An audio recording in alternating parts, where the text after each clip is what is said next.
A monstrous war-hound, bred purely for slaughter, sat completely motionless on the freezing cobblestones of the royal dungeon. It didn't eat. It didn't drink.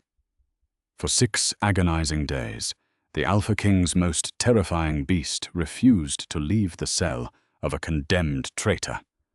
And no one, not even the king, knew why. The winter of 1243 held the territory of Oakhaven in a brutal, suffocating grip. High above, the shivering city stood Ironhold, a fortress of black stone and timber where Gideon Valcour ruled.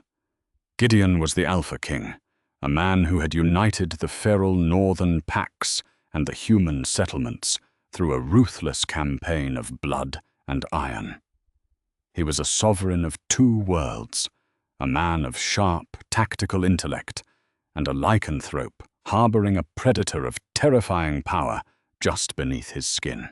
To secure the fragile peace between the wealthy southern human lords and his northern werewolf brethren, Gideon had agreed to a political union. He was to marry Lady Penelope of House Croft, a union devoid of affection, but rich in tactical advantage.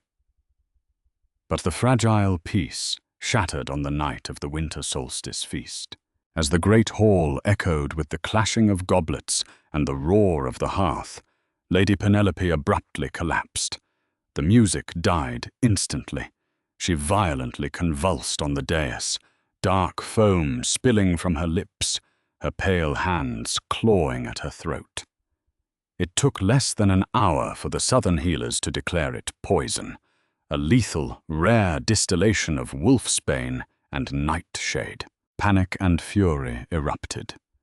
The southern lords demanded blood, their hands resting on the pommels of their swords, glaring at the werewolf lords across the hall. It was Lord Cedric Harrington, a high-ranking human noble and Penelope's uncle, who found the evidence. Bursting into the great hall with his guards in tow, Cedric threw a leather satchel onto the heavy oak table.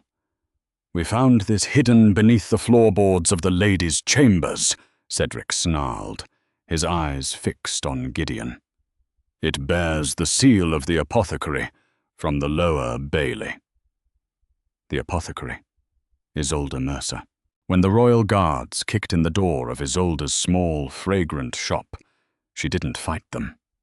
She was a woman of quiet, unassuming beauty, known for her unmatched knowledge of herbs, poultices, and healing draughts.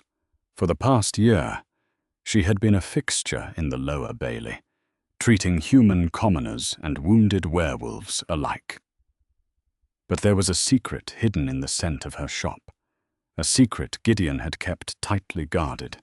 For months, the Alpha King had been visiting Isolde under the shroud of darkness. It had started as a simple errand, seeking a rare salve for a battle wound he refused to let his royal physicians see. But it had become an addiction. Isolde was fierce, intelligent, and entirely unimpressed by his crown. In her small candlelit parlor, Gideon was not the Alpha King. He was just a man. His inner wolf had been pacing, restless, entirely consumed by her scent, a mix of rain, crushed pine, and sweet chamomile. But when Isolde was dragged into the great hall, bound in heavy iron chains, Gideon's face was an impenetrable mask of stone. "The vial in your satchel matches the poison in my niece's veins," Cedric Harrington spat, pacing around Isolde as she knelt on the cold floor. "You were paid by the rebel packs to murder the future queen, weren't you?" "I am a healer," Isolde said, her voice steady, though she shivered from the biting draught of the hall. She lifted her eyes, locking them onto Gideon's. "I gave the Lady Penelope a tincture of willow bark for her migraines. I deal in life, your grace, not death." Gideon's chest tightened. His inner wolf was clawing at his ribs, howling to tear the chains from her wrists. But he was a king, surrounded by 50 southern lords who were ready to spark a civil war. He needed proof of her innocence, and right now, all evidence pointed to her guilt. "Take her to the deep cells," Gideon ordered, his voice devoid of emotion, though the words tasted like ash in his mouth. "She will be executed by hanging at the dawn of the new moon. 7 days from now." Isolde's eyes widened, the betrayal fracturing her calm exterior. She didn't scream or beg, but the single tear that slipped down her cheek felt like a physical blow to Gideon's chest. As the guards dragged her away, a massive shadow detached itself from the darkest corner of the hall. It was Rook. Rook was a dire hound, a colossal, scarred beast, the size of a small horse, bred for war, and bound to the Alpha King. The hound had torn through enemy cavalry and ripped the throats from rebel alphas. He answered only to Gideon, but as the heavy iron doors of the dungeon stairwell clanged shut behind Isolde, Rook let out a low, rumbling whine. Before Gideon could issue a command, the massive beast trotted past the lords, pushed his heavy snout through the guards, and descended into the freezing, lightless depths of the subterranean prison. When the dungeon master tried to shoo the beast away, Rook bared fangs the size of daggers, his eyes glowing with a terrifying, protective amber light. The guards backed away slowly, terrified. Rook approached the heavy iron bars of Isolde's cell, let out a soft huff of breath, and sat down on the cold cobblestones. By the second day, the murmurs sweeping through Iron Hold were louder than the winter winds howling outside. "The beast is waiting for her to die," some whispered in the kitchens. "It wants her bones." "No," others argued in the barracks. "The king's hound is keeping guard." But keeping guard against whom? Down in the subterranean cells, the temperature was constantly below freezing. Moisture dripped from the stone ceilings, pooling into icy puddles on the floor. Isolde sat huddled in the corner of her cell, a thin, moth-eaten blanket wrapped around her shoulders. Outside her bars sat Rook. The monstrous dire hound had not moved an inch. On the third day, William, the king's bravest kennel master, attempted to lure the hound away, armed with a thick slab of raw, bleeding venison, Rook's favorite. William slowly approached the cell.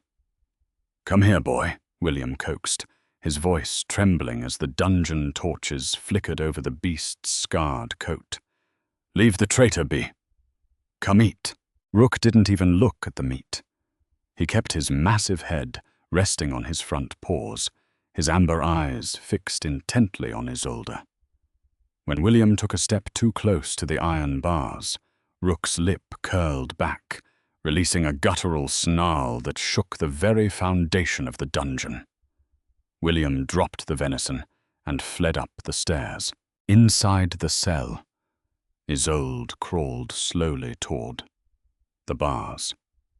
Her fingers, blue from the cold, reached out through the iron. She expected the beast to snap at her, to take her hand off at the wrist. Instead, Rook leaned forward, pressing his heavy, coarse head against her palm, letting out a soft, heart-breaking whine. "Why are you here, you great beast?" Isolde whispered, tears freezing on her cheeks. "Did he send you to mock me?" On the fourth day, the heavy wooden door at the top of the dungeon stairs groaned open. Heavy boots echoed down the spiral stone staircase. It was Gideon. The Alpha King looked ragged. Dark circles bruised the skin beneath his eyes, and his jaw was covered in thick, dark stubble. The political pressure above was crushing him. Lord Cedric Harrington was whipping the southern lords into a frenzy, demanding that the execution be moved up, threatening to march their armies into Oakhaven if justice was delayed. As Gideon stepped into the dim light of the corridor, Rook stood up. The hound placed himself directly between the king and the iron bars of Isolde's cell, standing defensive. Gideon froze. A dire hound bound to an alpha was an extension of the alpha's own soul. They shared a psychic resonance. For Rook to stand between Gideon and a prisoner meant only one thing. The hound's primal instincts had recognized something that Gideon's human mind was violently repressing. "Move, Rook," Gideon commanded, using his alpha voice, a tone that usually brought lesser wolves to their knees. Rook lowered his head, planted his massive paws, and refused to yield. Gideon's heart hammered violently against his ribs. He stepped around the hound, gripping the iron bars of the cell. Isolde looked up at him. She was horribly pale, her lips chapped, shivering uncontrollably. "Why didn't you tell me you were in Penelope's chambers that day?" Gideon asked, his voice thick with repressed emotion. "I was summoned," Isolde rasped, her voice weak but laced with defiance.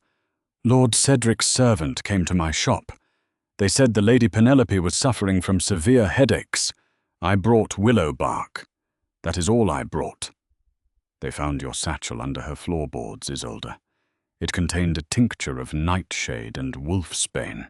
"Then someone put it there," she cried, surging forward, grasping the bars mere inches from Gideon's hands. "Gideon, you know me. You have sat by my hearth. You have seen how I work. Wolfsbane and nightshade cannot be distilled together without neutralizing each other, unless you bind them with sulfur. A true apothecary knows this. The poison that killed her was clumsy brute force work. It was not mine." Gideon stared into her eyes. The scent of her, even masked by the damp, metallic stench of the dungeon, sent his inner wolf into a frenzy of protective rage. He wanted to shatter the iron bars. He wanted to wrap her in his furs and slaughter anyone who looked at her. "I have 2 days," Gideon whispered, his knuckles turning white as he gripped the iron. "I will find the truth. I swear it on my beast." On the 5th day, the situation above ground reached a boiling point. Lord Cedric Harrington stormed into the royal war room, flanked by 4 southern generals. "The girl must hang tomorrow," Cedric demanded, slamming his fist onto the map table. "Every day she draws breath is an insult to House Croft. If you do not hang her, King Gideon, we will take her from the dungeons and burn her in the courtyard ourselves." Gideon sat at the head of the table, his golden eyes flashing dangerously. He leaned forward, inhaling deeply. Over the scent of stale wine and leather, he caught it again. Cedric's scent. Since Penelope's death, Cedric hadn't smelled of grief. He smelled of sweat, copper, and sharp, metallic anxiety. The scent of a liar. "The execution is set for the dawn of the 7th day, Gideon growled, his voice vibrating with lethal intent. "If your men so much as step foot near the dungeon doors, Lord Cedric, I will have my guards string them up by their entrails. Am I understood?" Cedric paled, swallowing hard before offering a stiff mock bow. "As you command, Your Grace." On the night of the 6th day, the eve of the execution, a torrential blizzard slammed into Ironhold. Inside the dungeon, Rook remained an immovable statue of loyalty. The beast had grown gaunt, having refused food and water for nearly a week. His massive body blocked the bitter wind whistling through the grating, shielding Isolde from the worst of the cold. Above them, under the cover of the howling storm, Gideon slipped out of the castle, draped in a dark cloak. He didn't send his guards. He didn't send his spies. The Alpha King moved through the shadows of the lower bailey like a phantom, heading straight for Isolde's sealed apothecary shop. If Isolde was right, the poison was bound with sulfur. Only one merchant in Oakhaven traded in sulfur, an illegal, highly regulated import used for making black powder. Breaking the royal seal on Isolde's door, Gideon stepped into the cold, empty shop. He bypassed the herbs and went straight to the floorboards Cedric claimed to have searched. Using his supernatural strength, Gideon ripped the heavy oak planks from the floor. Beneath the dust and cobwebs, he found something Cedric's men had deliberately left behind, or perhaps missed in their haste. It was a ledger. Not Isolde's, but a smuggler's manifest, tucked inside a leather glove. Gideon lifted the glove to his face and inhaled. His eyes snapped open, his pupils dilating until they were completely black. The glove reeked of sulfur, wolfsbane, and the distinct, arrogant cologne of Lord Cedric Harrington. The pieces fell into place with sickening clarity. Cedric hadn't just framed Isolde. He had murdered his own niece to prevent the marriage, aiming to shatter the peace treaty and spark a war where the southern lords could finally wipe out the werewolf packs. A low, vibrating snarl ripped from Gideon's throat. But as he stared at the ledger, the distant, echoing chime of the castle clock tower rang out through the blizzard. It was midnight. The 7th day had begun. In exactly 6 hours, the executioners would march into the dungeon to put a noose around Isolde's neck. And Rook, starving and exhausted, was the only thing standing between his mate and the hangman. The blizzard howling around Iron Hold seemed to echo the feral rage clawing at the inside of Gideon's chest. The Alpha King tore through the snow-choked streets of the lower bailey, the leather glove and the smuggler's ledger gripped tightly in his massive fist. The castle clock had already struck midnight, but a sickening realization suddenly twisted Gideon's gut. Lord Cedric Harrington was a man who preferred to strike in the shadows. He would not wait for the dawn. He would not risk the king finding a reason to halt the execution. Cedric would send his men into the dark. Down in the subterranean, freezing gloom of the dungeon, the torches sputtered, casting long, erratic shadows across the icy cobblestones. Isolde sat with her knees pulled tightly to her chest, her breath pluming in the frigid air. The silence of the deep night was absolute, broken only by the ragged, shallow breathing of the massive dire hound outside her bars. Rook had not eaten for 6 days. His ribs pressed starkly against his scarred coat, and his amber eyes were half closed with exhaustion. Yet he remained anchored to the stone, a living shield of muscle and loyalty. Then the heavy oak door at the top of the stairwell groaned in the darkness. The sound was a violation of the quiet. Isolde flinched, her heart hammering against her ribs. Heavy, armored boots clattered down the spiral stone steps. Not one man, but a dozen. They carried no royal lanterns, only the stark, harsh glare of burning pitch torches. Leading the brutal procession was not the royal executioner, but Lord Cedric himself, flanked by his most ruthless southern mercenaries. They wore chainmail and carried heavy halberds, their faces grim and set for murder. "The king sleeps, and the blizzard covers all noise," Cedric commanded softly to his men, his voice echoing off the damp stone walls. "Drag the witch out. Hang her from the rafters in the empty wing. If anyone asks, She took her own life to avoid the spectacle of the morning. It solves our problem cleanly. Isolde backed into the corner of her cell, her hands trembling as she grabbed the iron bars. "You are breaking the king's law," she shouted, though her voice cracked from the cold. "The execution was set for dawn. You have no authority here," Cedric sneered, stepping into the dim light. "The Alpha King is a beast pretending to be a man, and you are merely a pawn in a much grander game, apothecary. Your death will give the Southern Lords the martyr we need to cleanse this territory of his kind. Open the cell." A mercenary stepped forward, pulling a heavy ring of iron keys he had stolen from the dungeon master. But as he took a step toward the iron bars, the shadows shifted. A low, guttural vibration rumbled through the freezing air. It was a sound that vibrated in the marrow of their bones. Rook stood up. The dire hound, starved and trembling with fatigue, pushed himself onto his massive paws.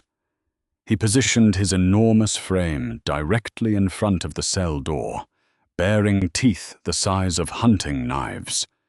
Saliva dripped from his jaws, his amber eyes igniting with a terrifying primal fury. The mercenary holding the keys froze, the color draining from his face. "My lord, the beast. It is guarding the door." "It is a starving mutt," Cedric spat, drawing his longsword from its velvet scabbard. "It hasn't eaten in a week. Run it through with the halberds and get me the girl." 3 mercenaries stepped forward, leveling their heavy polearms at the dire hound. "Rook, no!" Isolde screamed, reaching her hands through the bars, desperately trying to grab the hound's thick fur. "Please don't hurt him. He is just a dog. Let him be." But Rook did not retreat. As the first mercenary lunged, thrusting the steel tip of his halberd toward the hound's chest, Rook moved with terrifying speed. Ignoring his exhaustion, the monstrous beast dodged the blade, his powerful jaws snapping shut around the wooden shaft of the weapon. With a violent jerk of his massive neck, Rook shattered the thick oak pole into splinters, ripping the weapon from the man's hands. Before the mercenary could scream, Rook lunged forward, slamming his heavy chest into the man, sending him flying backward into the stone wall with a sickening crunch. "Kill the damn thing!" Cedric roared, stepping back as his men swarmed the narrow corridor. The confined space of the dungeon turned into a chaotic nightmare of flashing steel and snarling fur. 2 more mercenaries thrust their spears. One grazed Rook's shoulder, drawing a thick line of dark blood. The hound let out a roar of pain, but he did not yield an inch of ground. He snapped and tore, taking the arm of another man, his massive body taking hit after hit just to keep the armed men away from Isolde's cell. "Rook, please!" Isolde wept, the sight of the noble beast bleeding for her, tearing her heart to shreds. She shook the iron bars violently. "Stop, I will go with you. Just leave the hound alone." Cedric stepped forward, sensing the beast's fading strength. Rook was panting heavily, blood matting his thick coat, his back legs shaking violently from the 6 days of starvation. Cedric raised his sword, preparing to deliver the killing blow to the back of the hound's neck. "Die, you filthy northern monster." But the blade never fell. A deafening crash shattered the dungeon doors above. The sound of splintering wood and screaming iron echoed down the stairs like thunder. The entire stone staircase seemed to tremble. The temperature in the dungeon plummeted even further, not from the winter storm, but from the suffocating, crushing aura of an Alpha King pushed completely over the edge. "Cedric!" A voice roared from the shadows of the stairwell. It was a voice that did not sound entirely human. It was deep, resonating with the feral, bloodthirsty promise of a predator. Gideon stepped into the flickering torchlight. His aristocratic cloak was gone. His eyes were no longer human. They were entirely black, glowing with a horrifying, lethal intent. In his right hand, he held the smuggler's ledger and the sulphur-stained glove. His left hand was bare, his fingernails elongating into sharp, dark talons. The southern mercenaries froze, terror paralyzing their limbs as the Alpha King descended the final steps. Gideon looked at the bleeding mercenaries on the floor, at Isolde, weeping behind the bars, and finally at his loyal dire-hound. Rook, despite his grievous wounds and total exhaustion, let out a soft huff and remained standing in front of Isolde, refusing to let his guard down until his master commanded it. "You are a traitor, Cedric," Gideon whispered, the deadly quiet of his voice carrying more terror than his roar. He tossed the ledger and the leather glove onto the icy cobblestones at Cedric's feet. "Sulphur, wolfsbane, the manifest from the smuggler you hired to poison your own blood. You murdered Penelope to start a war." Cedric stared at the ledger, his face draining of all blood. His grand conspiracy, his perfect political maneuver, was unspooling in the damp, freezing depths of the prison. The Southern Lord looked around at his remaining mercenaries. They were outnumbered by nothing but a king and a wounded dog. But the sheer presence of Gideon made them feel entirely surrounded. Realizing there was no political escape, Cedric's face twisted into a mask of pure, desperate hatred. "You are beasts!" Cedric screamed, his voice cracking with hysteria. "All of you. You sit on a throne of civilized men, but you belong in the dirt. Kill him. Kill the king. We end this tonight." The mercenaries, driven by the blind panic of trapped men, roared and charged at Gideon. They did not stand a chance. Gideon did not draw a sword. He moved with the terrifying, blurred speed of a lycanthrope. The first merc swung a broadsword. Gideon slipped beneath the blade, his hand snapping forward to crush the man's windpipe in a single, brutal motion. He grabbed the second man by his heavy iron breastplate and hurled him effortlessly across the corridor, smashing him into the iron bars of an empty cell. Despite his wounds, Rook let out a ferocious bark and lunged, taking down a third man who tried to flank the king. Man and hound fought in perfect lethal synchronization. It was a massacre born of righteous fury. In less than a minute, 6 armed mercenaries lay broken and groaning on the frozen stone floor. Cedric backed away, his sword trembling in his grip. He was the last man standing. Gideon stalked slowly toward him. The Alpha King's face was splattered with blood, his black eyes fixed unblinkingly on the Southern Lord. "Stay back!" Cedric shrieked, swinging his sword in wild, desperate arcs. "I am a lord of the southern provinces. You cannot kill me without a trial." "You forfeited your right to a trial when you murdered your niece," Gideon snarled. "And you sealed your fate when you laid a hand on my hound and threatened the woman I love." With a flick of his wrist, Gideon caught the blade of Cedric's sword with his bare hand. The steel cut into his palm, but Gideon did not even flinch. He twisted his arm, snapping the expensive steel blade in half as if it were a dry winter twig. Before Cedric could scream, Gideon's hand shot forward, grabbing the human lord by the throat and lifting him entirely off the floor. Cedric kicked and gasped, his hands clawing uselessly at Gideon's iron grip. "Lock him in the deepest pit," Gideon commanded to the terrified royal guards who were just now pouring down the stairs, having been alerted by the commotion. Gideon tossed the gasping, suffocating lord into the arms of his soldiers. He will face the southern lords tomorrow. They will see his treason with their own eyes. If they still want war after seeing this ledger, they shall have it. As the guards dragged the sobbing Cedric away, Gideon turned his attention to the cell. He grabbed the iron bars, his supernatural strength bending the metal until the lock shattered with a loud crack. He threw the heavy iron door open. Isolde stood trembling in the corner. Gideon crossed the cell in 2 strides, stripping off his heavy fur-lined jacket and wrapping it tightly around her freezing shoulders. "I have you," Gideon whispered, his voice cracking as the alpha rage faded, replaced by overwhelming relief. "I have you. You are safe."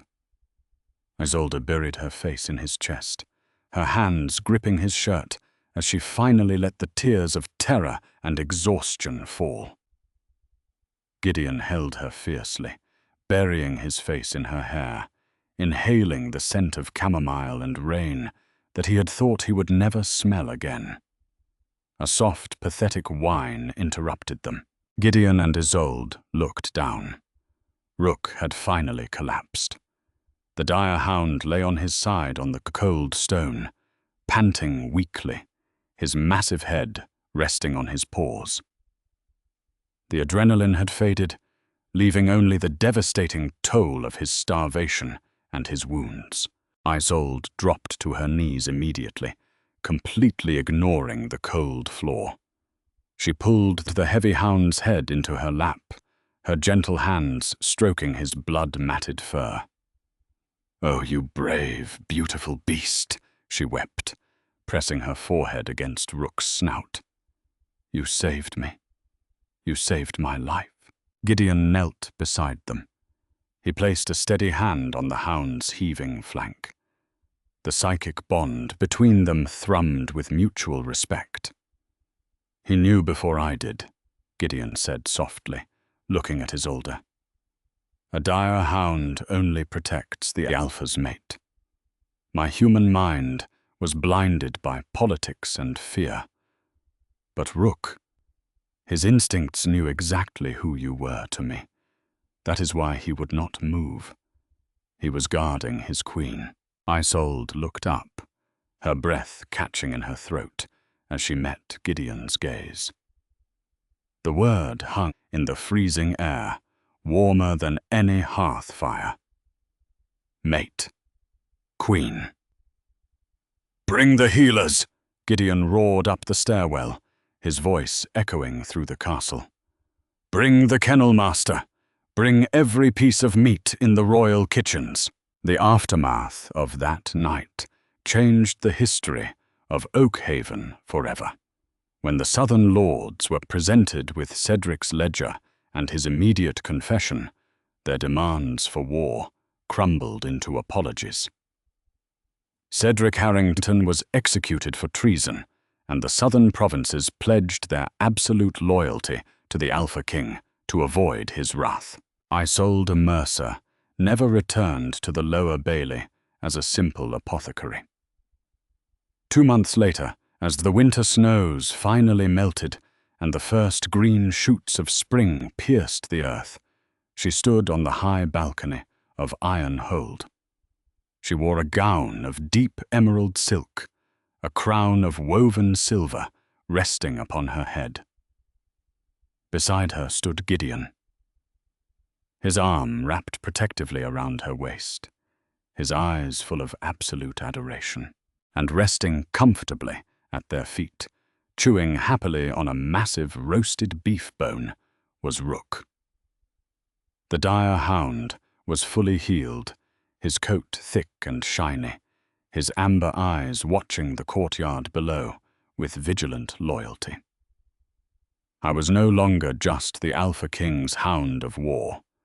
He was the royal protector of the Queen, the beast who had sat in the dark for 6 days to save the light of Oakhaven. And he would never go hungry again. Did this dramatic tale of loyalty, betrayal, and romance keep you on the edge of your seat, the bond between the Alpha King, his brilliant apothecary mate, and the brave dire hound? Rook proves that true loyalty never falters in the dark. If you loved this medieval werewolf story, smash that like button, share this video with your fellow fantasy romance fans, and subscribe to our channel for more epic, twist-filled tales. Leave a comment below on your favorite moment.